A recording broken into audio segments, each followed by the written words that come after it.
War Eagle Auburn family, welcome back to another edition of E2C Network Live. It is Sunday night. You know what that means. It's time for another live recording of an episode of the Auburn Experience podcast with myself, Kyle Loomis, and my co-host, Mr. Austin Scott. Austin, welcome back. Thanks, War Eagle, everybody. Man, the home season is over. It is. Wow, you're just going to start us off on that note, aren't you? Yeah, that's what we're all thinking. Let's be honest. The home season is over. Jordan Hare, we will see you again. It is sad. For A-Day, maybe earlier for if Other you're into things? high school football. Maybe some of that discussing later. You see how we see Kyle. There's always a plan. But But yeah, it's kind of crazy. Good ending to the year. And we'll get into everything and anything. But man, it always goes by so quick. It's done, folks. It is done. So this is episode 13 live recording. We'll be jumping into that in about roughly 5 minutes here. We want to say hello to everybody first before we start our recording process. But yeah, we've kind of hinted at some of the topics that we're going to hit in this live stream. We'll have a little bit of maybe coaching search discussion too. So I think a lot of different things that'll cover the wide breadth of Auburn experience stuff, even some kind of on the far reaches of it, but we're going to definitely hit some of those things tonight. Always want to remind you folks, even before we hit the live recording here, make sure that you use this as your check-in period right now, all together as one. Smash the like button, even if you're watching on the replay, and you can post right now where you're watching from, city, state, international. Let us know who is here hanging out with us tonight. Looks like Devin will not be able to join us. She said, send a little message before the stream. So sad she will not be in the kitchen watching us. Do you get that? Have you got caught on to that little gag between her and the rest of the chat, Austin? No, I haven't. There was apparently someone on social media that told her that she needed to stay in the kitchen, essentially, one of those sexist jokes. And so she's just taking it and run with it. And so now we ask her if she's in the kitchen or not, That's funny. So I appreciate the way that she has taken that, what was meant as an insult, and used it to have fun with it. That's how Devin rolls, though. She's rolls with the punches and has the optimism on high alert. I don't know that anybody else I was going to say, I know Ben King. So the optimism, Ben King's been declaring we were going to win the Iron Bowl even before Cadillac was named interim head coach. So I don't think that. Have you ever met Ben in person? I have not. He is the Barner that I wish I could be and wish I couldn't be. Don't wish I could be. Does that make sense? It's so Barner. I want to be it, but I know I shouldn't want to be that Barner. He's a good dude, though. We could all use a little more Barn in our lives. Yeah. And I'm because I'm self-conscious about it. I don't need to keep repeating myself, but I am looking down a lot tonight because I've told them on the last live stream my monitor up top is dead. So the camera's up here. Because if I put the camera down here, on the actual computer, it's going to be y'all looking at my double chin right now. So I don't think y'all want that. I'm leaving it in the same place because I like where it is, but here we are. Chris Law wants us to cut right to the chase. Well, good evening, Chris. Chris, maybe I don't know if you've watched the live recording before here, but we're actually going to be talking about this topic just a little bit. Maybe not answering that question specifically, but you'll want to stay tuned. Probably segment 2. So it's a 30-minute show, roughly 3 10-minute segments, and we know that a lot of y'all have been itching to talk about this in greater detail, or us to at least bring it up more often. Tonight's the night. Because Austin, do you agree with this statement that it's, and we'll talk about it in more detail in a minute, but it's getting closer, probably close. Oh yeah, close-ish. Yeah. I don't even know how many weeks it's been. I guess Caddy's been head coach for 1, 2, 3 games. So but that's about how long a coaching search takes, and we've all seen all the buzz going around. So it's I would think we're close, and now's the time to talk about it if you're going to talk about it. Right. I would say too that I lost my train of thought there. I had a great point, and then it just, you ever had a great point in your head, and just all of a sudden you can watch it fly away in front of your eyes, and it's just wow, come back to me so I don't look like an idiot. Here I am. I have those, that when that happens to me, ever since I saw the movie Inside Out, I have a a visual of like, there go my thoughts, and like people are seeing them cross over this abyss, and there they go. Now I have an excuse because I am dog tired from my long weekend. I didn't leave I Auburn. bet you are. I was at women's basketball game this afternoon. That was fun. Romeo Levy, she's a good ball player. Mm, I had almost made one of our segments tonight, kind of talking about her and then a men's basketball player and kind of comparing how the two are very similar. We may save that for another thing because like I really like the way she plays basketball, and so know Let that's me probably ask you coming this. down the line. Yeah, Obviously, this is Thanksgiving week, and so I don't know what ESPN has marketed it as, but this is the week all the like tournaments happen, right? right. Auburn's in Typically, Cancun. yeah. Yeah. Does women's basketball do that? Yeah, they do. I think last year it was either the first year for Johnny or the last year for Coach Flo. We went to did we go to Bahamas? I think it's not as prominent, right? But Sure. actually Cancun Challenge has a women's tournament, which you Okay. would think it'd be cool to have all the same teams go, like the women's and the. Right. But this is something we will discuss in the podcast is like how to better market and how to better plan. It's a convoluted topic, which potentially can make people upset that you even have the audacity to suggest these things. But like, in my opinion, I'm just going to leave it at this and just leave it there. That Oh men's boy. and women's basketball games should be on the same day, back to back. I don't care which one goes first. I think that there are reasons, and I understand the reasons that it doesn't happen. I think there is a massive, massive loss of potential revenue for city, like college towns, especially by not making this like almost a football day experience, like a Friday night gymnastics meet. And then, you've got 4 hours of 2 2-hour games back to back. And then, there's gonna be an hour break between the two of them. So 5 hours essentially. You want to talk about tailgating and stuff like that? It's just me. Okay. So Sure. I'm gonna Yeah. leave that there. That's another topic for another day. I can't wait to discuss that with you. There is actually, I've talked about it with a few people, and there's some very hot opinions about it. Like, I believe it. and I understand why, but I also am trying to think about what's best for the overall product of Auburn, not just one or two things. Anyway, let's go ahead and do that now. Again, as a reminder, we are moving into our live recording portion of the show where it's just going to be me and him mainly. We will be monitoring the chat if we ever see anything that we want to bring up, but it's mainly just for us to record a show together. You guys can chat along in the comments section. But afterwards, we will come back and talk for a few minutes again about maybe some things that y'all wanted to say from the show or just other topics that we weren't able to hit tonight. So, Austin, if you're good, we'll get this thing started. Let's get it rolling. Here we go. Episode 13 in 3, 2, 1. David Housel said it best, the whole of the Auburn experience. It includes so many different things. It's all about sports. It's all about our culture.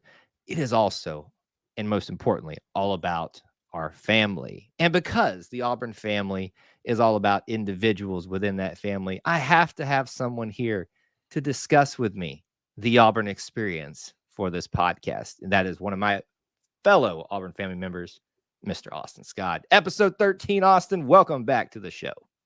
War Eagle Kyle, it's always a good time to be with you, and you are one of my favorite fellow Auburn family members as well.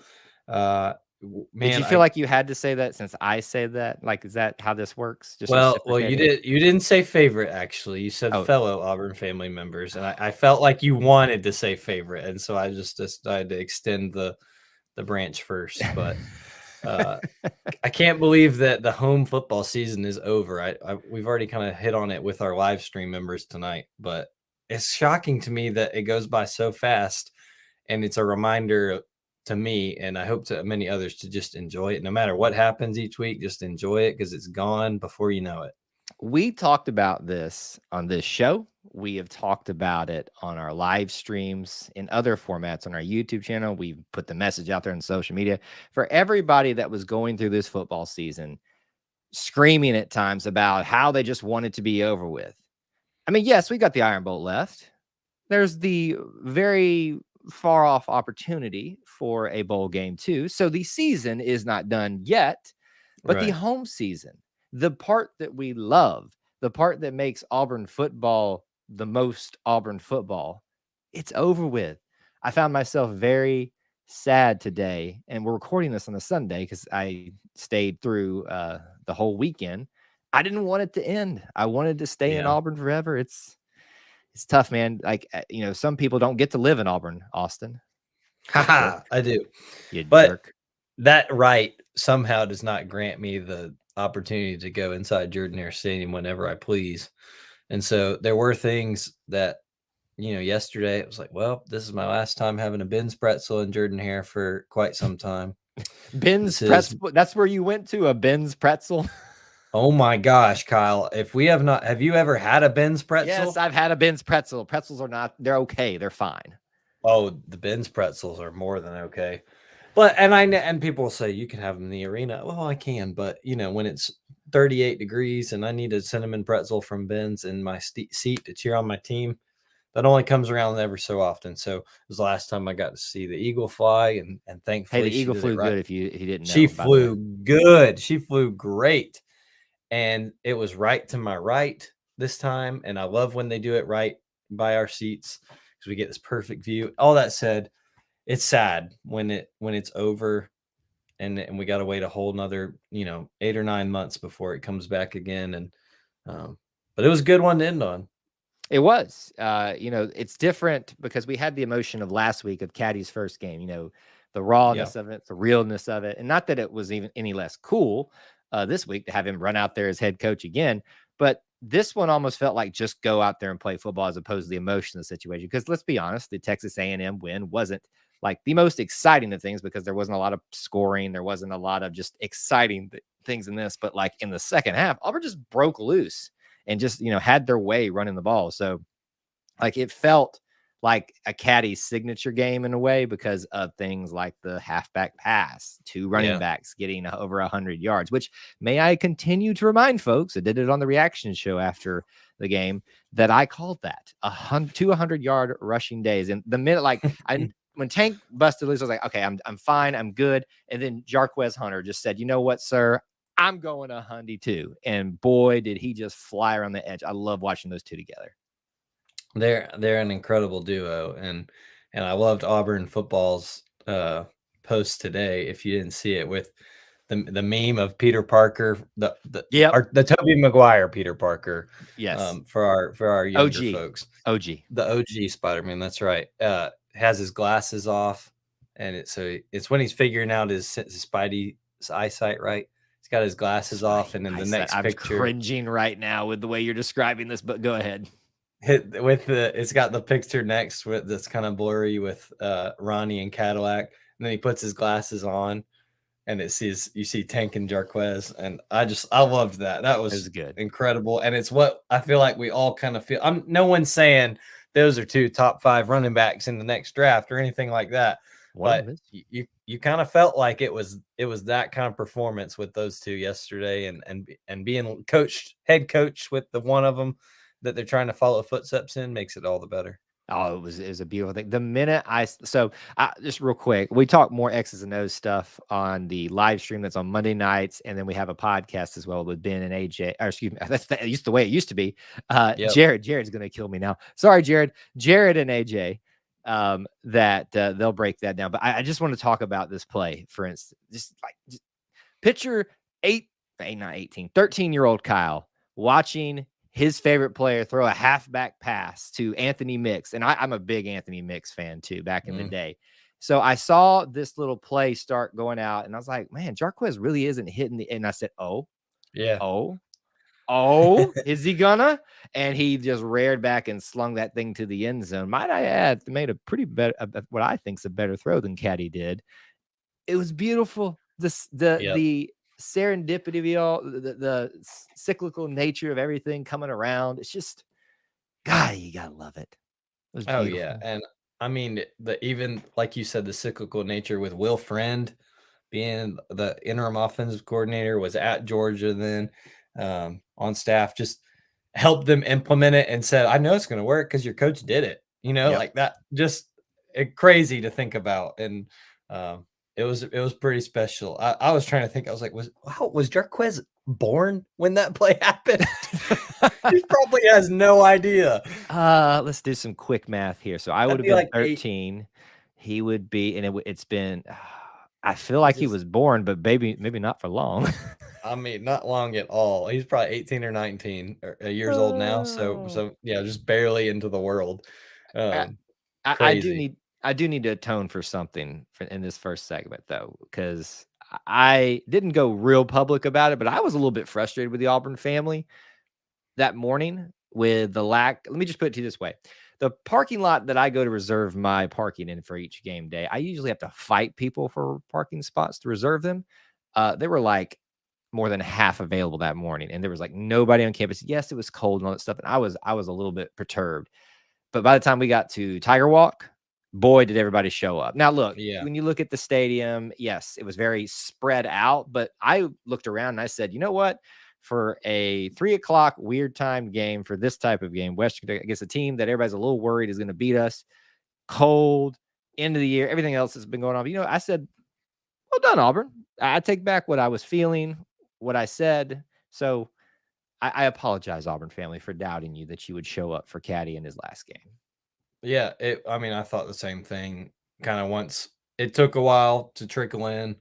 Like you said, it's cold, and I from my view, from my seats, it's the student section is kind of where I judge how things are going to go, and it was sparse there for a But I little bit. expect the students, right? It was Thanksgiving break. Thanksgiving, yep. And I remember those games. I know you do. I remember that game when you don't have the Iron Bowl at home. Right. There's a lot of people go ahead and phone it in and get their travel on. I get that. Um, but I was pretty impressed too once everybody kind of filled in with the weather the way it was, and that's always important to me too to see. You expect a senior day when it's the Iron Bowl that's going to be packed out, but to Right. see a senior day when it's not great, and especially for this class Yeah, that I has mean, a been lot. through oh so much, I Oh, was glad to see a good turnout. can we just, for real quick, to round out this topic, can we just mention Colby Wooden? What are you trying to do to me, man? Sitting down Yep. there, kneeling down, basically in tears in the end zone, didn't want to like get up and like just needed a moment to himself. That was like shades of oh Kyle, come on, don't forget his name. Linebacker after they lost the Iron Bowl, he just went and sat in the stands and wouldn't leave. Come on, El Toro Freeman, El Toro Yeah. Freeman.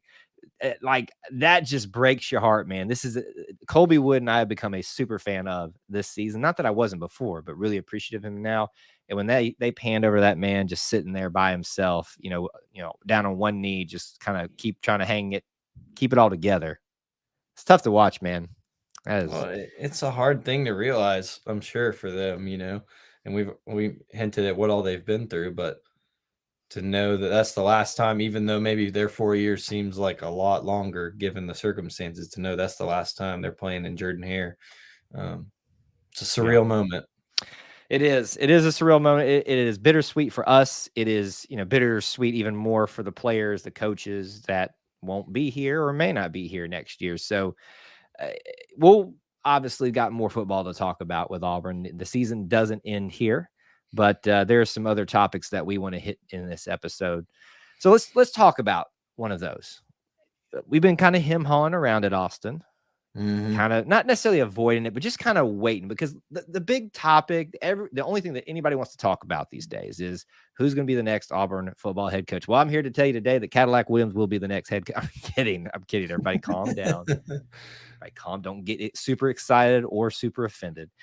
Let me just say, I will repeat what I've said 1,000 times on every live stream, on anytime that someone's asked me in person.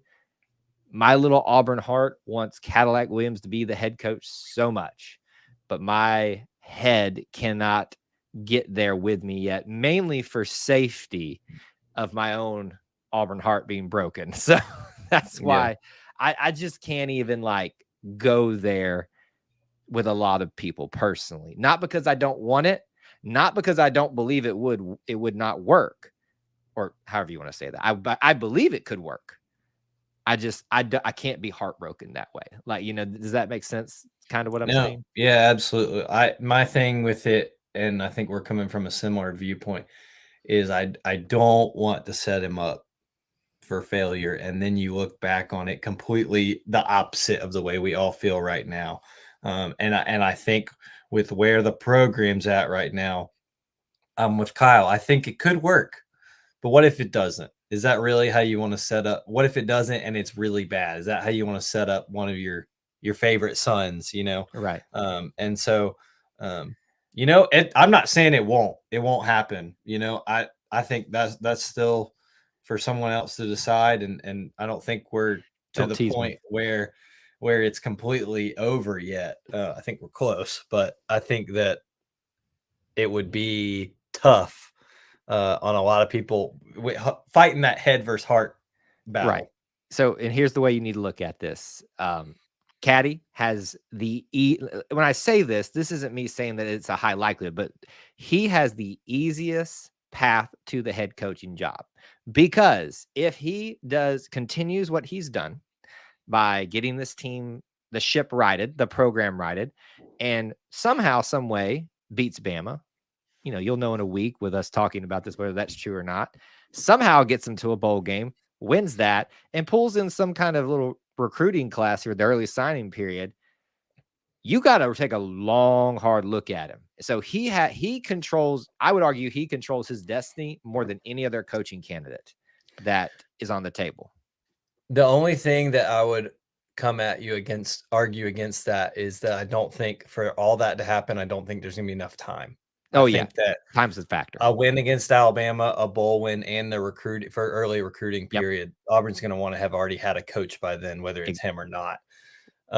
So I think personally, that we're going to know kind of going into the Iron Bowl, and I don't want this to come off as so that Cadillac can't win the job. That's not what I'm saying, but I think it's to kind of protect that and make sure he can go, because that's the other part of it. He deserves to know as well, right? I know that he has said he's not worried about that. What an incredible quote, by the way, that my seat does not dictate the service. My goodness. Hello. Just put him on a plaque now. Like, if we do not, like, you remember the Notre Dame thing where was it play like a champion today as they come down the stairs, I think is what it is. If we do not slap a plaque on the top, as they come under the tunnel there out into the open, what is it again, Austin? I'm going to butcher it. My seat does not dictate service. My seat does not dictate service. That is, like, yes, he's speaking about himself in this coaching situation, but that can go anywhere. If that is not plastered there at the first game, I'm going to have a duck fit. That's what I'm. What are you doing, Auburn marketing department, if you do not make that our play like a champion today plaque? Please don't make me have a duck live on camera in a year's time. Let's put that up there. Honor the man in some way. Like when I saw that, it was a good thing I was driving, like came across like on a little update tweet thing on my phone. I about like ran through a wall with my car because I've run through so many walls already. My house is literally like, as I've said, the only wall left in my house is the one you see behind me because I've run through every one of them because of Cadillac. That being said, it was an amazing quote. And so I think that's where his head's at with it. I don't think he's too concerned about am I going to be the next head coach or not. But yeah, it's going to be really interesting to see what comes of this week and where we come to you from next week's live recording and from when you hear this podcast a week later. So are you calling for head coach the next time we meet? Is that what I'm hearing? Oh man, that's a good question. Is it a loaded question? Do I think we will know by the time you and I record next Sunday? Is that what you're asking me? Yeah, that's what I'm asking. I'm going to say like officially from Auburn. Auburn has announced their head coach when you and I meet again in a week's time. I'm going to say yes. Yeah, I'm going to say yes. Here's what I'm going to say. Auburn will know whether or not what their top candidate is by this, like, is going to say yes or not. So what we're talking about, folks, and Lane Kiffin, you don't have to be an insider. You don't have to have the sources. You don't have to have the blog or the message board to connect the dots here. Lane Kiffin and Auburn makes the most sense across the board. Now, Is that me endorsing him as the head coach? Is that me saying that I necessarily want him? Not at all. I'm not going either way on it because I'm really not sold in all areas about Lane Kiffin personally. But I'm also not sold in all the other candidates, even some ones that I probably would prefer a little bit more because there are some things they don't check boxes on. But would you agree that we're all just kind of dancing around that Lane Kiffin is the top candidate? Oh yeah, I mean we're all at the prom, sitting pointing across the finger like, you want to dance with me? Do you want to? We're all trying to figure out. We're all trying to figure out when the next slow song comes on, if you and I are meeting it in the middle of the gym. You know what I mean? Oh my That's gosh, that's you where just we're got at so right now. real right now. That's I where did we're not. at, Kyle. We can all relate to that. We're You all just sitting there equated the trying to figure coaching out. search to a prom dance that I've lived in my life. Oh my gosh, That's what I'm Austin saying, Scott. Kyle. We're all sitting looking across the kind of dim lit gym trying to figure out, I think she wants to dance with me. Do I want to dance with her? That's where we're at. And that's where Auburn and Lane Kiffin are at. They're trying to figure out if the corsage is going to fit on the wrist. The orange and blue corsage, is it going to match his tie? I'm telling you, Kyle, it's a Only on the matter. Auburn Experience podcast do you get a comparison of Lane Kiffin in Auburn with a prom corsage dance thing. Like, wow, I never thought we'd go to this level. I'm not saying that I don't agree, I disagree with you, but that's incredible. Wow, you paint a certain picture. You should be on the call with Andy Burcham, We painting can pictures like picture that. it. Lane Kiffin. So that's really where we're at right now. We're all kind of waiting to see, does Auburn officially want him, and does he officially want to be with us? And I think that's the biggest thing we can take away from our discussion here. But what's going on right now? Everybody's kind of posting, "Oh, I'm hearing this, I'm seeing that," or these kind of feelers out. But Thursday's Egg Bowl determines a lot for Ole Miss, but it Yep. also determines a lot for the Auburn coaching search going forward. So we will probably have some definitive things to talk about in the next. I shouldn't say definitive. We will be able to discuss one candidate in a serious way or not. Is that a fair statement? Yeah, I think so. I think this time, next episode, we'll know a lot more than we know right now. Yeah. And it'll be interesting. I think, like you said, the Egg Bowl on Thursday night and leading up to the Egg Bowl on Thursday night, um, will be very telling. So we will see. So, in your opinion, because that's kind of where we need to leave it at right now, because that's where, even if you don't agree with the statement, that's where the tea leaves are that we're all looking at. Even if you don't want to believe it, that's the few facts that are out there. All the directional arrows are pointing somehow, even a windy way, to back to Lane right now. Who would it be if not Lane, based on your feeling right now? I think you've got a pool, right? I think we can all agree, like you were saying, and all the directional arrows point to Lane is number one, and Lane is, there's a tier system here, and Lane's there, and then it's like our flow chart. If not Lane, then who? You move down, right? And I think at that point you're looking at names we've all heard. Hugh Freeze, I think, is a name out there. I think some other names we probably don't know are out there. That's how it happened with John Cohen in the first place, right? This is his search, and nobody knew his name until like 24 hours before. Right. And so I think it could be interesting if Lane says no. I don't think Auburn wants that, because then this gets prolonged a little bit further and gets a little more murkier. But I think if Lane says no, or if Auburn and Lane can't agree, I'll put it that way, then you've got a much cloudier situation you're having to deal with, With a and lot more options. with a lot more options. But I think Hugh Freeze would definitely be in there. I think we've talked about Jeff Grimes on this show before, and people have heard Jeff Grimes' name out there as well. So I would say those two are in there. Is there someone else you're thinking of I'm missing? No, I mean, I trust a lot of people that I've talked to. I've had someone tell me that they are adamant that Hugh Freeze will never see the light of day at Auburn. But that people have also said that you can't run a field goal back 109 yards for a touchdown. And boy, did they prove him, or Chris Davis proved them wrong. So I kind of like what you said. past Hugh Freeze, it becomes, I'll disagree with the murkiness. It's not that it becomes murky for us. It just opens up the possibility pool is what Yeah. it really is.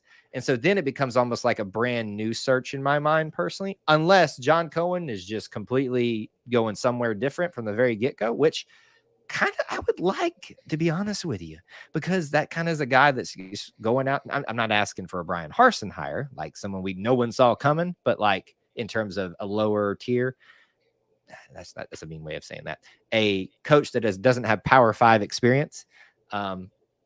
Yeah, that's kind of how I'm looking at it. I don't have one right now outside of Lane because I do think it makes the most sense. And that, again, let me restate this.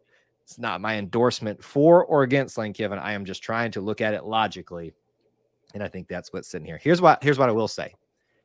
If Lane does not take it, and we're not talking about this in the next podcast or talking about him being hired, you might see me jump on the caddy bandwagon. You might. Yeah. You might.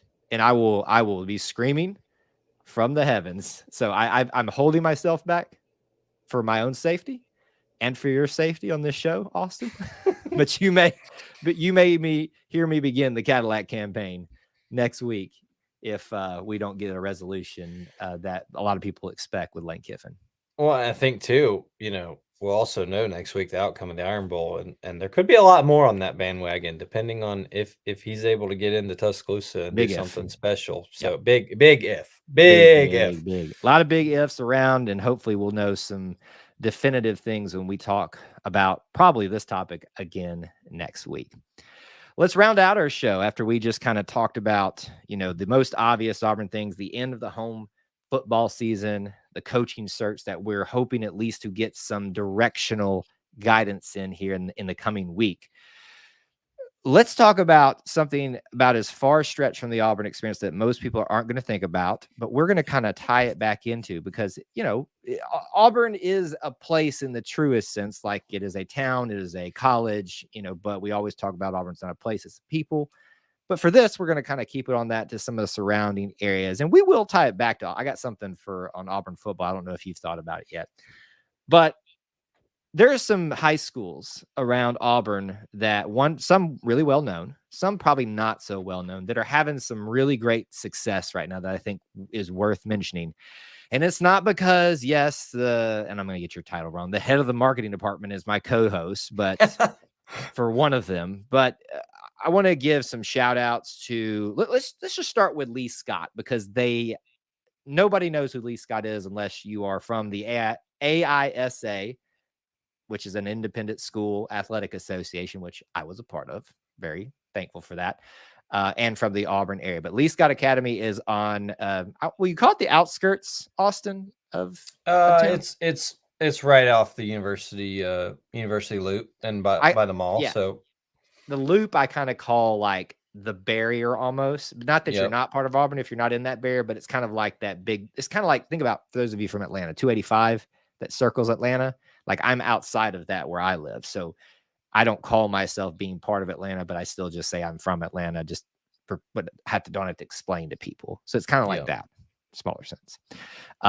Congratulations, Austin, for your employer winning a state championship and representing the community of Auburn in a sense. Yeah, I mean, you hinted at just incredible years for a lot of high schools around our area. Beauregard made the playoffs. I didn't know Beauregard made it.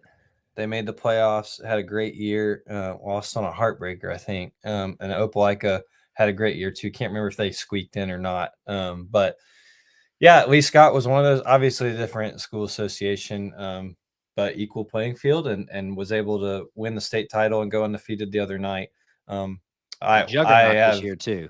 12-0, had 5 shutouts. I played a very, very, very small part in it all, and just got to kind of hop along for the ride. But really enjoyed just getting to know a lot of kids and coaches and good people, and always excited to see good people succeed and feel joy. And that's across the Auburn Experience landscape, but when you work with them closely, even more so. So really proud of Lee Scott, and things look bright for the future. So I will address one comment that I've seen come because we do this on a live recording. Those that wondering if there's any recruits from there, or I don't know if maybe they're talking about another school, but AISA is not known for sending out Division I football players. However, does anybody know a name OJ Howard?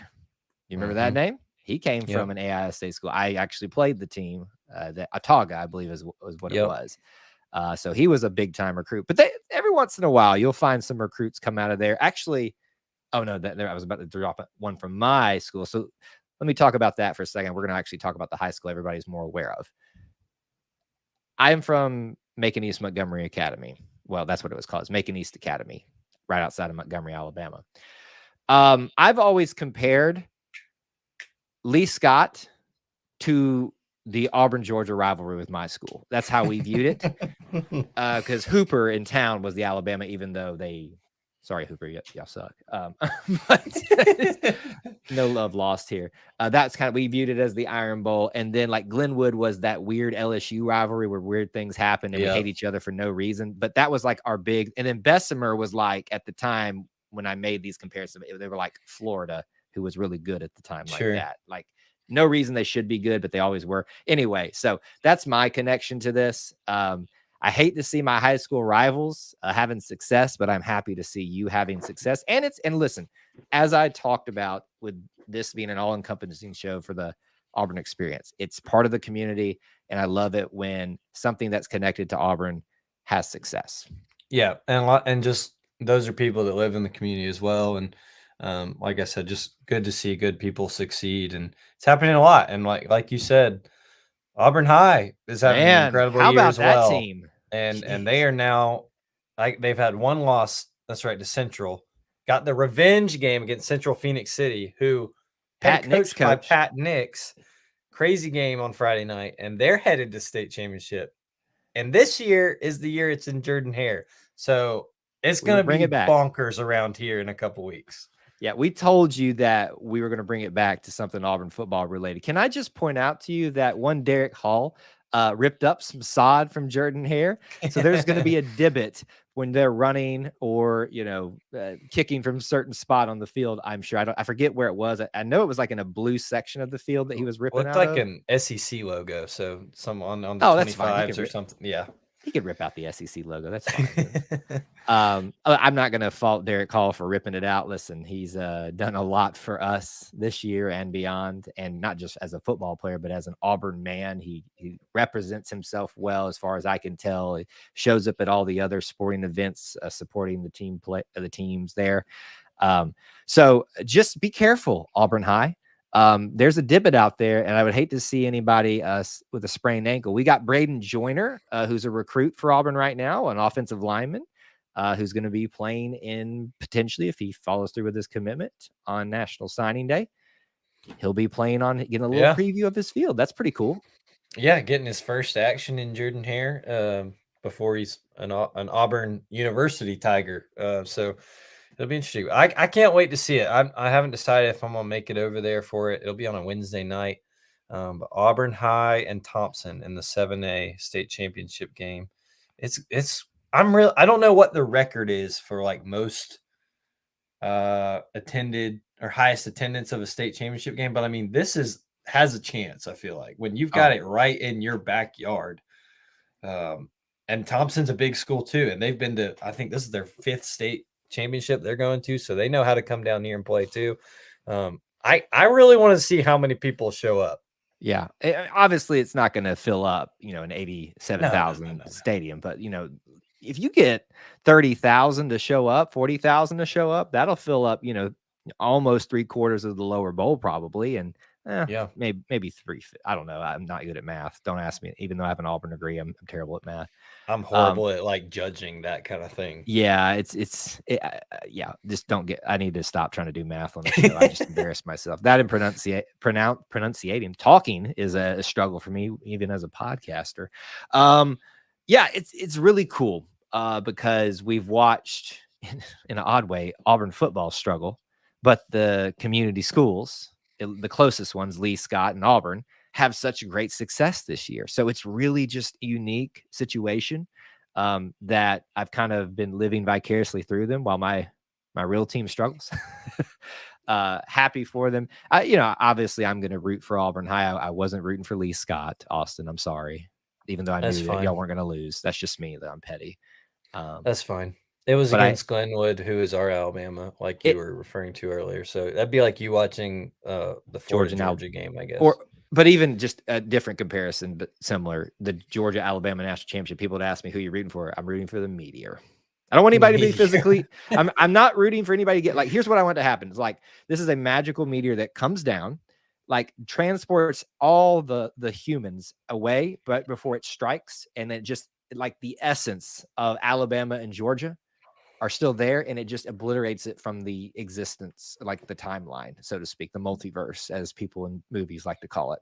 That's what I wish for. No injuries, no one hurt, just the essence of everything Alabama and Georgia. That's how I felt about watching a Glenwood Lee Scott game. So you're welcome. Well, there was no meteor. I can confirm, You're and still I am still here, and I was not magically transported. So, but it was a great game, and yeah. the Lee Scott Warriors are state champs, and it's been pretty fun so far. Yeah. So. Congratulations to Lee Scott. And obviously, regardless of what happens with Auburn High, very proud of how they represent the community of Auburn and, just contributed to, the overall success of what people get to experience. One very interesting question with Auburn High now returning to Jordan-Hare Stadium for the state championship game is that many parents will attend this game. Many parents of players and backup quarterbacks will attend this game, and one backup quarterback is by the name of Davis Harson.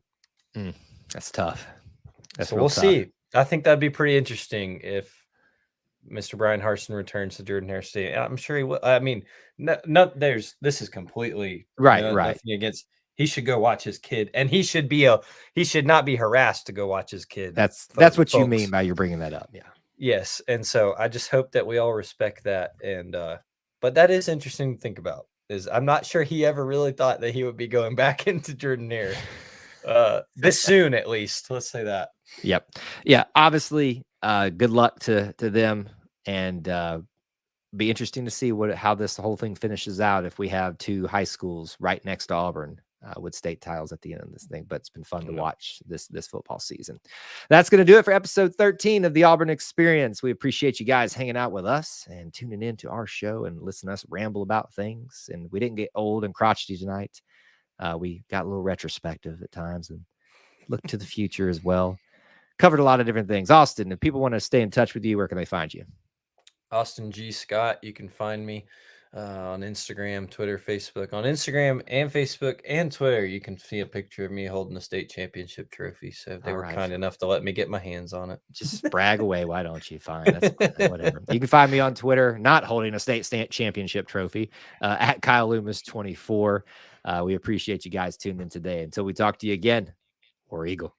War Eagle, everybody. All right, that's the show. Thank you guys so much for being here. We'll stick around for just a few minutes here, just to say hello and some more and talk to you guys. There were some questions we might hit, but if you have something specific that you'd like for us to bring up about what we talked about or didn't talk about, this kind of moves into more of like a Wednesday night show where we just talk about anything for a second. We won't be taking callers, but we can answer your comments / questions. I hope he can afford the ticket. Talking about Harson, I'm sure he can afford that ticket. Yeah, I think he'll be all right. Wait, he can pay for everybody to get into the game now and still be pretty well off. Yeah. How much is a ticket to get into a high school championship game? It's a good question. Our games at AISA, which was in Montgomery, were $15, but I would think it's. Y'all played in Montgomery this year? Yep, they played at Crampton Bowl. Interesting. I think we played in Birmingham when we didn't play for a champion. We never got past the first round. We made the playoffs every year, just couldn't get past the first round. Go ahead. Go ahead. No, go ahead. I got a little story, but you go ahead. From what they were telling me, because a lot of were saying they wish they were going back, is before COVID for a few years they would play at Troy Stadium. I don't know if. Yes, that was where we played. Yep, you're right. So I don't know why I'm waving a piece of cardboard at you, but here we go. So quick story. My junior year, we had a really good football team, like a really good football team. We ran through. I think we had a bit of like of a flu bug run through the team and some injuries too that kind of hampered us a little bit. Like I wouldn't say that we were um, unbeatable, but we were really good. We were good in a lot of things that year. Our basketball team that I was a part of got to number 1, and then we had like anyway, I'm going off the rails here talking about things that aren't related to the story. The story is that we got to the championship or to the first round playoff game against Morgan Academy in Selma. And we were ahead, and somehow they came back, and all I had to do to put us in a tie was to make an extra point. I was the kicker. I have nightmares still about this moment. Kyle, oh my goodness. So let me explain. So as a kicker, and this is why like last year when Ben Patton's situation came up and his 50-yard attempt, and he's still the man for making that in the Iron Bowl, I couldn't watch it. But this is just an extra point, mind you. I go to my normal routine. You're taught as a kicker, don't focus on the line and the people coming because you will throw yourself off. So I do my thing. Quarterback gives me the look because he's the holder and said, "You good to go?" Yep. Brings his hand up, takes the ball. I see it come down, and I go moving towards it, and it's all like in slow-mo. All I see coming out of my I didn't look up, but out of my peripheral vision, I see 2 hands crossed like this, getting ready to block my kick. And I made a split-second decision that if I don't try to put a hook on this thing, the game's like we're done. I put a hook on it. No. And it went wide left. Oh, I put too much hook on it. And now, in hindsight, that wasn't the end of the game right there. They eventually went on to score another one because we were so demoralized at that point. But I was pissed off because the one time that season I didn't get good blocking.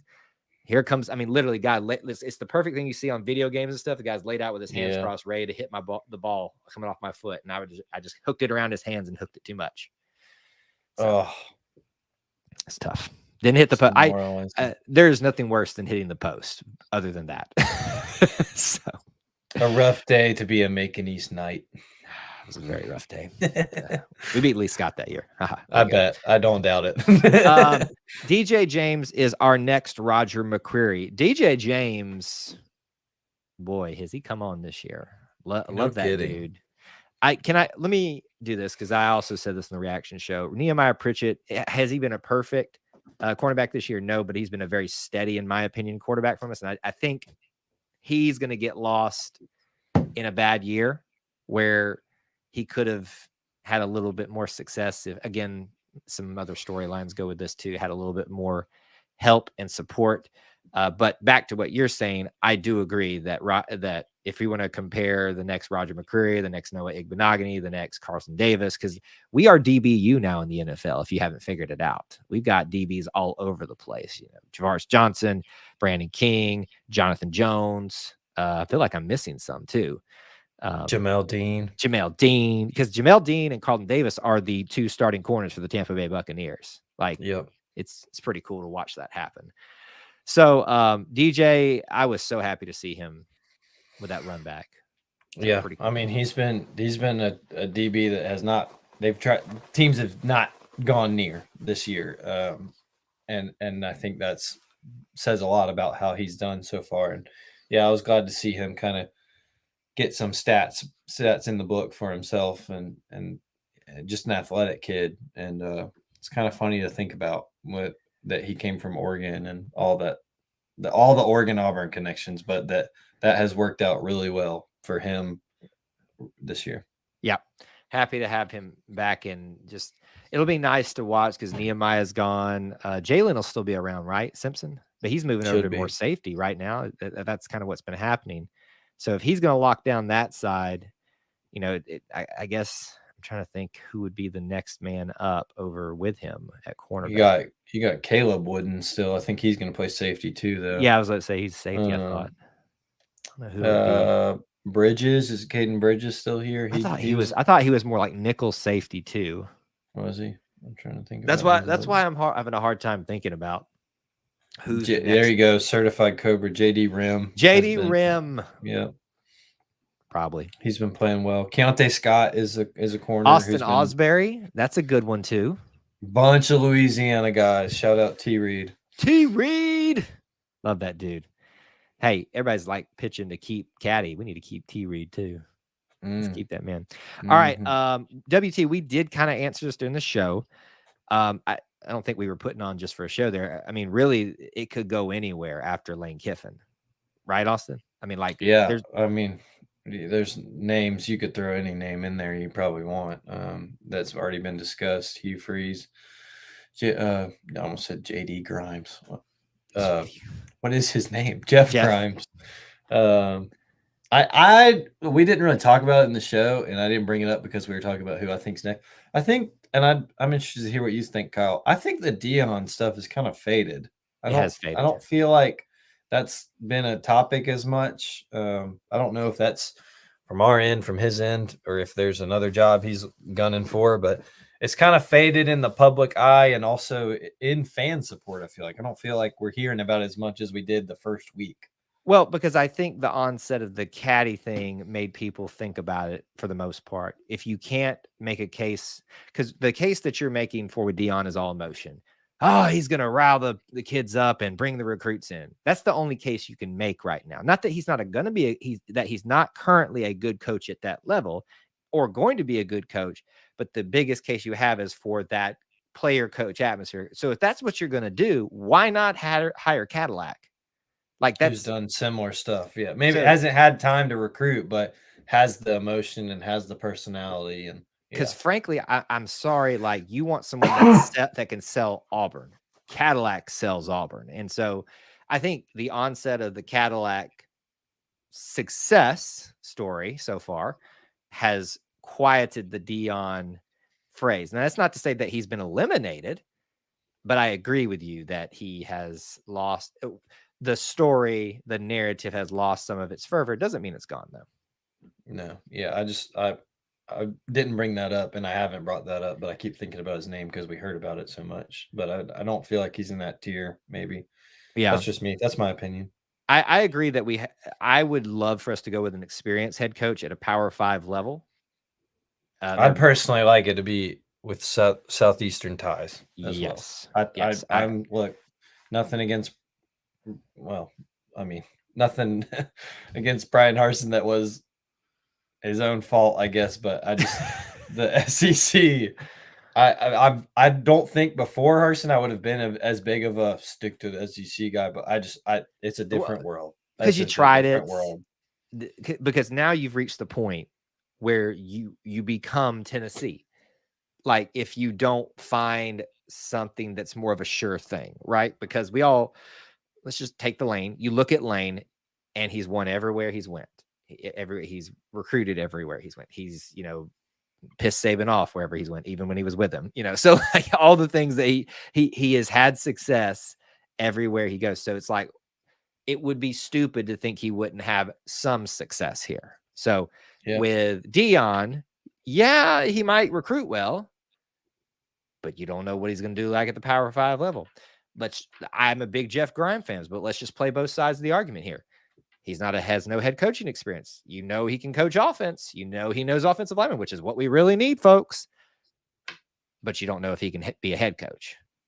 And you could play that scenario, and that's why someone commented earlier, like, how is he the best choice? I'm like, because he checks every box the other big candidates do. In yeah, some way, the other candidates may be better in that one area, but they don't check the boxes that Lane Kiffin do. And let me reiterate it again. That is not an endorsement by me. Either way, that is just me saying logically, it makes the most sense. it makes the most sense, and it like you said, it checks the most boxes.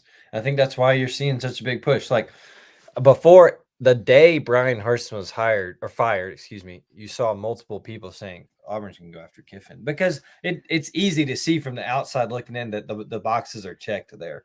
And Right. so I think that's why it's gotten so hot and steady. So we'll see if it works out. He asked who they're backing. Charles is back Dion. And I think Bo came out for Dion too, didn't he? I saw Charles more public about it than Bo, I if think Bo did, but I think Bo said something to the effect of, "I think Auburn should give him a look," but that's not necessarily a backing. That's just saying, yeah, I think Dion. If Dion wants an interview, give him an interview. Like I if Cadillac wants an interview, give him an interview. But he's getting his interview right now. So as I Yeah, I said in the mean, show, I think Auburn's vetting and well, maybe not personally interviewing, but doing their own homework on plenty of people. I'm sure they're doing it on Deion Sanders, like most openings are right now. yeah. Backfield of Cobb, if he stays with us. Hunter, Alston with some transfer offensive linemen, plus Jeremiah Wright would be dangerous. You would think, right? But And maybe Kenshawn Judkins. Kenshawn Junkins. Yeah, man. Oh. Is it Kenshawn or is it Keyshawn? I thought it was Keyshawn. It's probably Keyshawn. I just got excited. I don't know. I've read it. I don't know. That would be cool, but do you think there's any way Tank stays? No, not really. I don't think it's because I don't know. I don't know. If he had continued to struggle the way he did to start the season, I could actually buy a little bit more into the narrative that he may consider it. But because he's come on so strong with some improved play by the offensive line and stayed healthy, I don't know that he's going to have a safer, better chance. He may, if he came back another year, he may stay healthy. He may have an amazing year, but he's going to run that risk of hurting himself. So it's been great to watch him. We're also watching him make his case to go in this year as well. And that there's two parts of it too. I think about is we always hear running backs can only take so many hits. They have they're not Brady playing until they're 40 something because the wheels start to lose some tread. But also I think about people have kind of been wondering, not from an Auburn perspective, but from kind of a national landscape, is Bo Nix has another year. Is he going to come back to school? Is he going to transfer somewhere else? Well, I think in both cases you can make. They're having good years. You got to strike while the iron's hot because you don't know what's going to happen. Bo needs to go, and I'm saying that because I'm saying that because this has been his best year. Teams have been able to see what he can do behind a powerful offensive line. It's amazing how that works, isn't it? Everybody that was screaming last year, Bo Nix sucks. Bo Nix sucks. I'm like, Kyle, what? Don't get us going here. But listen. It's like you don't have to search hard for the answers of what's going wrong. No, it's not the offensive line. Bo Nix sucks. Was Bo Nix the most amazing quarterback ever? No, he's never going to be, probably. But he's a pretty dang good quarterback. No, he plays in the Pac-12. I don't care. It's still Power 5. It's better than Jackson State. I'm just going to be honest with you. I don't care how good he recruits there. He's still playing against Power 5 opponents. He is worthy of discussion to be in New York for the Heisman. I'm not even saying that he should be there. But what I am saying that Bo Nix is a dang good quarterback. And if you have, doesn't matter how good, let me say this. Cam Newton would have struggled this past 2 years. I tried to stop him, folks. The crotchety old man was bound to come out. You were all waiting for it. All that said, I completely agree with so much of what Kyle said. But all that said, I think both of them need to probably strike while the iron's hot and go. Sorry. But I got going. It's okay. It happens to all of us. I don't even know what you're talking about with his. I don't know. Here's another one. How funny would it be if we make a bowl at 5 wins and go to the Idaho? I don't think the SEC goes to that, but that would be awesome. Can we all vote for it? Like I'd vote for that. Like Auburn fans, we are picking you to go to a bowl. You choose which one you go to. Idaho. Can you imagine what they would go on the blue turf and they're just all like? Can I be honest too? Like, I'm kind of bored with the same old SEC bowls. Like, I hate that it doesn't rotate. Like, I get it because the whole point is to make money. You make money by people coming to the games. You want to keep them somewhat regional. The playoffs are a thing unto itself. But it would just make sense, like, not make sense, but it would make me happy to see Auburn in the Sun Bowl, like out there in Arizona, right? I think is where it is. Yeah, like it's on Arizona State's campus. Like, it'd just be cool to see that matchup because the matchups normally are SEC versus Big 10, SEC versus Big 12, SEC versus ACC, but we don't. Is there even a bowl game that normally matches up SEC Pac-12? There is this year because it's the Vegas Bowl. We have a 2-year Okay, contract right now, and everyone's perfect. excited because it's like, oh, that's something new. And I really wanted Auburn to go to that and play Oregon, Yeah, but like that's not going to happen.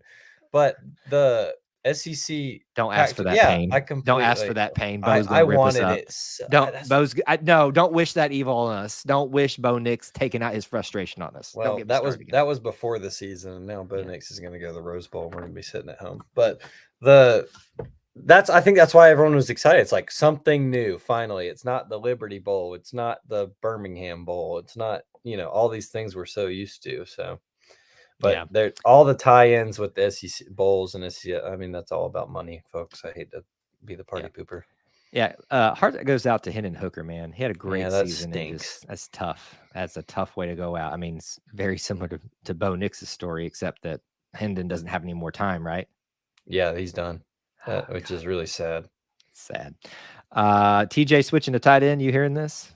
Not. I'm assuming you don't mean for No, us. I don't think I've heard that, and I don't think it's going to be at Auburn. So I don't want to sound insensitive, but Well, let me I, just be clear. Clint Richardson confirmed it this week that he no longer has a locker at Auburn, like in terms of in correct. the. So read the writing on the wall. Hey, there's Devin. She is. Are you in the kitchen, Devin? I told Austin about the in the kitchen story. So That's now funny. he's in on the gag now too. Um, Oh, if sorry, there, Thomas. Sun Bowl's in El Paso. I was wrong. we went to one of the sunny places. Okay, we were Yeah. close enough. If there's no tie-ins, then the SEC can go. I guess you're talking about the any bowl. Is that what he's talking Yeah. about? At that point, it's just picking who's going where. And I guess that's what we're kind of really. I don't even know if I did. Do Yeah. you know this? Do you know this Oh joke yeah. too? Oh Okay, oh okay, yes. okay. Oh yes. I don't know. We haven't kind of talked about it. Well, we did in the live stream, I guess, before. No. Was that before you and I went live? What do you what? About are we a possibility of a bowl That's game? before. Yeah, we didn't discuss that yet. Because that's what I think people someone said, yeah, I think it was Thomas said how funny it would be if we make a bowl at 5 wins, go to the Potato Bowl.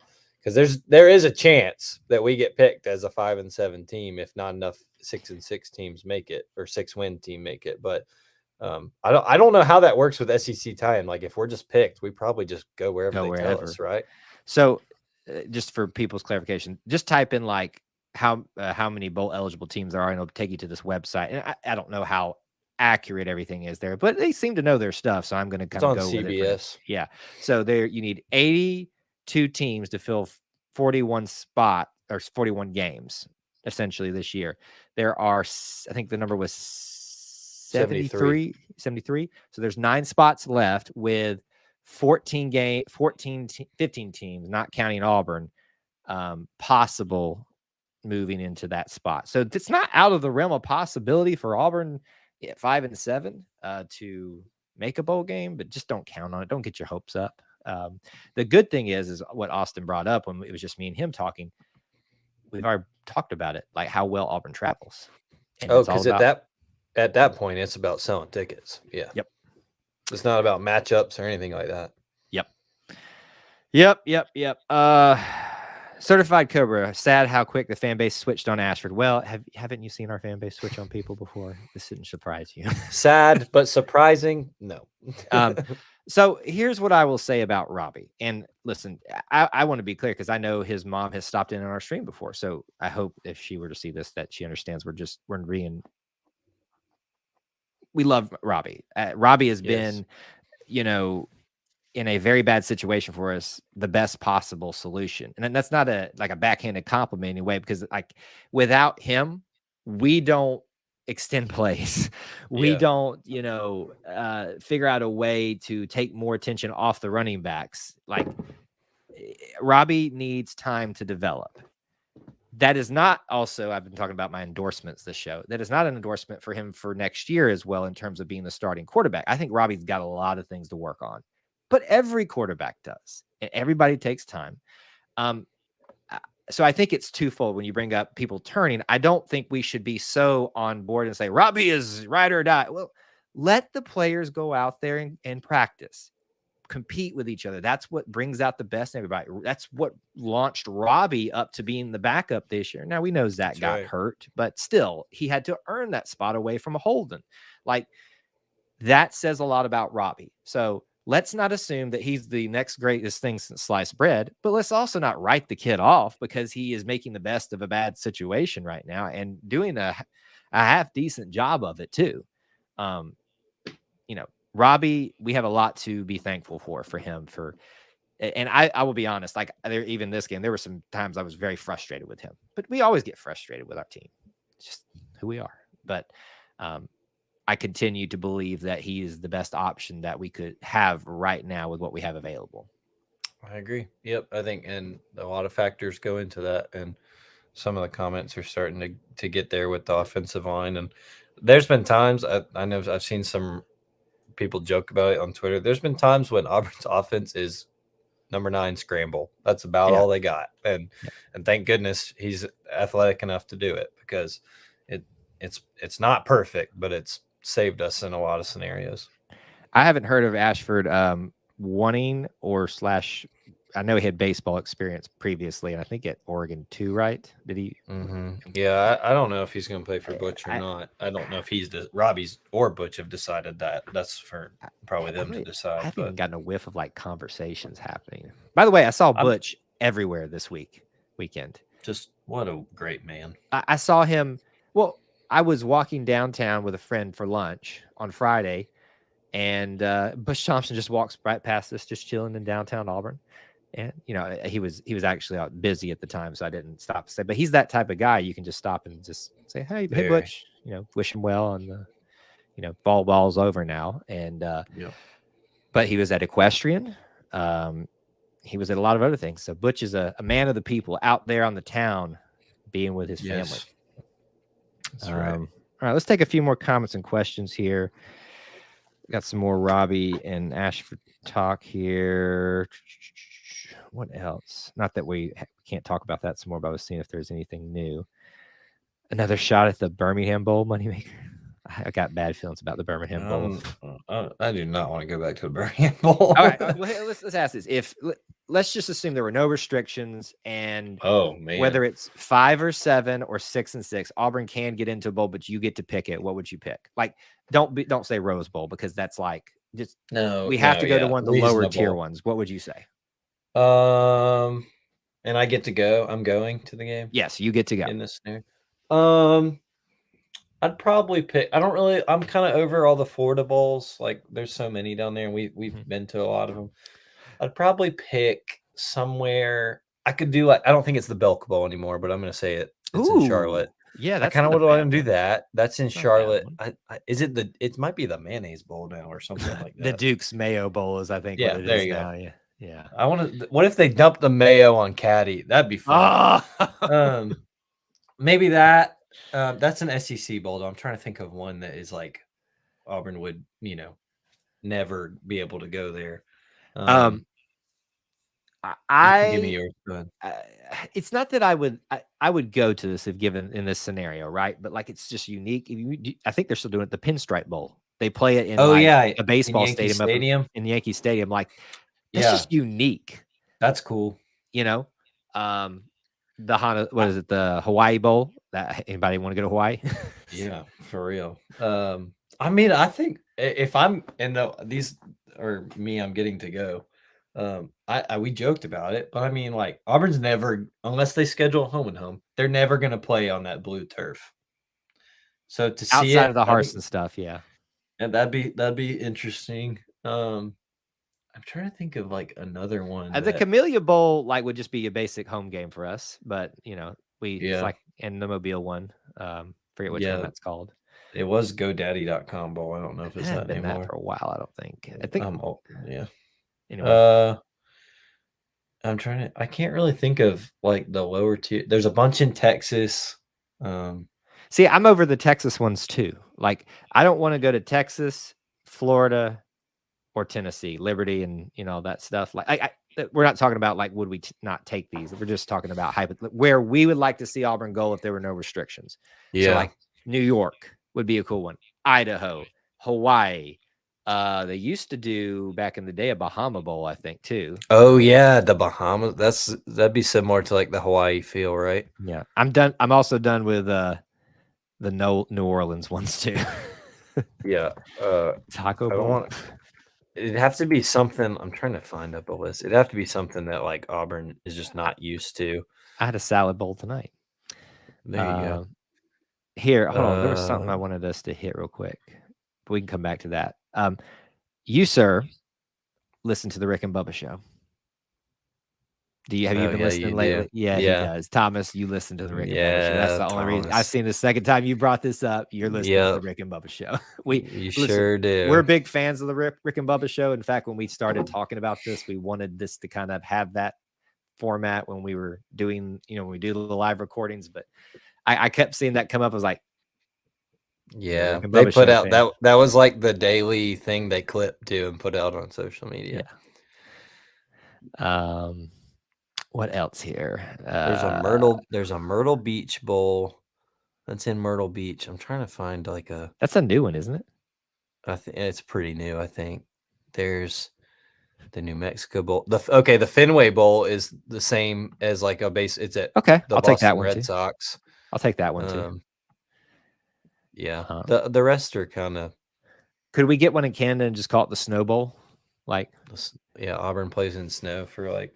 Has Auburn ever played in snow? Yeah. It's a Clint question. Yeah. So, yeah, we could do that. Any bowl would be a blessing. Extra practice, yes. Visibility, yes. Okay, WT. Yeah, you're right. We're not. Yeah, we're just having fun with what we'd want to see. Yeah, I need to go look at the list of them. We'll do. See, that's going to be the interesting thing as we shift out of football season here. There's still plenty to talk about, but there won't be. We'll probably have at least one segment where we're just having like somewhat of a creative topic, and talk, maybe like even just pick these things or something like that, because while we kind of want to strike this balance on this podcast of being news oriented, but also some things that aren't necessarily news. So we'll do some of those things. The North Pole Bowl. It's essentially the Snow Bowl, but some of our boys in snow would be just hilarious to watch. I've told you that I dream one day of going to the Minnesota-Wisconsin game in the snow and watching one of them raise up Paul Bunyan's axe in the driving snow. Like, but didn't we decide that? Didn't we figure out that's on the Iron Bowl weekend? Yeah, but we could do that one weird thing where we did it for Friday for a while. That was so weird. That was so bizarre. People you bring that up to people too, and they're like, "Oh yeah, that happened." I'm like, "Yeah," because it was a weird stretch of 5 years where we all just did it, and then it was like, "Let's not do this anymore." You can imagine like someone came to the table, like representatives for Auburn, Alabama, the SEC, and said, "Hey guys, I got a great idea. We're gonna move the biggest game of the college football cycle to Friday." What do you think? Just when everybody was not listening, they're like, "Yeah, yep." And then they're like, "Wait a minute, what did he say?" And then they looked. The schedule came out. I was like, "Hold on, whoa! When did we agree to this thing?" It's either that or everyone came to the table and they're like, "All right, guys, November 26th, we're gonna have the Iron Bowl. November 28th the next year. Blah blah blah." No one's checking days. It's just dates, and they're like, "Yeah." And it turns out they were all Fridays. Yep. Anyway, horrible. All right, guys, if you got some last-minute comments or questions, drop them in real quick. I'll give you my little spiel I do at the end of every show. If you haven't, please do smash that like button. It is honestly the biggest thing you can do for us here on YouTube. This is a show that we specifically only do on YouTube for you guys. Most of the other things we do to other social media platforms, but we like to give y'all a reward for being here. So smash the like button. Subscribe if you haven't, because we do have our ongoing subscriber giveaway on our journey to 5,000 subscribers. You have to be subscribed, but you also need to enter in a comment at the end of a eligible video, basically any one from now until the thing ends. But my advice to you, put a comment on every single video that you can, not just the one, because the process of how we do all that is explained in the giveaway video. The links are always in the description, but some of y'all are missing out on opportunities to enter in everything. These live chat, they don't count. So you need to go back to the comment section of the video and do that. Don't miss out on that. Probability, folks. Probability is a fun thing sometimes. You can support us by being a channel member, a Booster Club member, all kinds of ways to do that. Check out those links in the description. Schedule for this week. It's going to get a little weird. Tomorrow night, 8 p.m. with Ben King, football grades for that final home game. Tuesday, we will do a post-game show for the first of the Cancun Challenge games. It's going to be a bit challenging on Wednesday. Normally, we do our 8 o'clock show. I'm not 100% ruling it out yet because not only do we have another game that night, I will also be in the middle of travel, and the likelihood of me being able to pull off one, much less two live streams back, is going to be somewhat challenging. So I would say stand by on the Wednesday night stuff, but likely it's going to be my hunches is just going to be a post game show. We might not have our call-in show officially this week. And then Thursday will be tricky. It's Thanksgiving. Normally we do a preview. We might have to bump that to Friday. Basically it's holiday week. Just stay tuned. But we will have plenty of content for you. Why I continue to play with this piece of cardboard, I don't know. All right, what did you guys say here? We'll wrap up with some comments here. Lots of night game talk. You better hope it's not. Wait a minute, CBS doesn't have the contract next year, right? Yeah, if you keep going down, they talk about it a little bit more. But yeah, I think this is the last year. So okay, so I was going to say you better hope that it is, because it means both Auburn and Alabama are probably doing well, even though that didn't really matter this year, because they want the best game. So if it's not, ESPN may want the primetime game to be the Iron Bowl. I don't know if it's a good matchup. It'll be interesting to see what ESPN labels as the game of the week primetime time. Well, they won't do the big noon thing because that's what. No. And they shouldn't. Yeah.